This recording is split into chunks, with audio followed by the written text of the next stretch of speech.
আজ তোমাদের সাথে একটা মিনি ব্লগ শেয়ার করলাম। আজ ঝুলনের তৃতীয় দিন, তাই সন্ধেবেলা মেয়েকে নিয়ে একটু শাম দর্শন করতে গেলাম। এটা আমাদের শাম মন্দিরের শাম। তোমরা দেখো, এখানে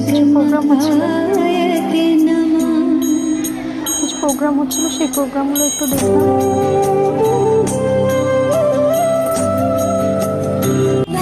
যমুনাতে জল ভরিতে যাই, পেছন থেকে কৃষ্ণ তখন আরে আরে চাই। জল বড় জল ভর রাধে ও গোয়ালের ছি, কলস আমার পূর্ণ করো রাধ বিনোদী। কালো মানিক হাত পেতেছে চাঁদ ধরিতে চাও, বামুন রাধা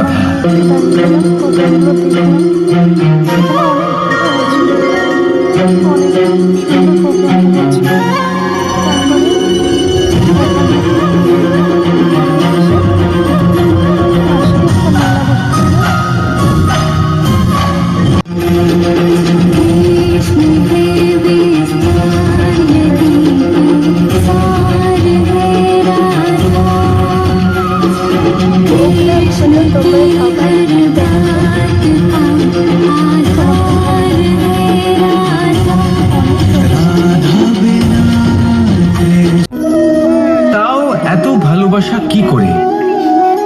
এ কেমন সম্পর্ক? আমি তাদের একটা সহজ কথা বলতে চাই। আপনি কখনো আয়নার দিকে দেখেছেন? নিজের দুই চোখের দিকে তাকিয়ে জিজ্ঞাসা করুন, এই দুই চোখ একসাথে কেন বন্ধ হয়, একসাথে কেন খোলে, একসাথে কেন ঘুমোয়, একসাথে কেন কাঁদে? আজীবন কোনো এক মানুষের সাথে সম্পর্ক রাখা অবশ্যই সম্ভব, তাদের সাথে দেখা না করে। প্রোগ্রামটা শেষ করে মেয়ে বললো যে একটু মেলায় যাব। এখানে একটু ছোট করে একটা মেলা বসেছিল, এই দেখো একটু মেলায় ঢুকলাম, একটু ফুচকা খেলাম, একটু পাপড়ি চাট খেলাম। খেয়ে দিয়ে মেলা থেকে ফেরার পথে আমাদের মহাপুর মন্দির পড়ে, সেখানে একটু ঢুকলাম, দর্শন করলাম, বাড়ি চলে এলাম। টাটা, এখানেই শেষ করলাম।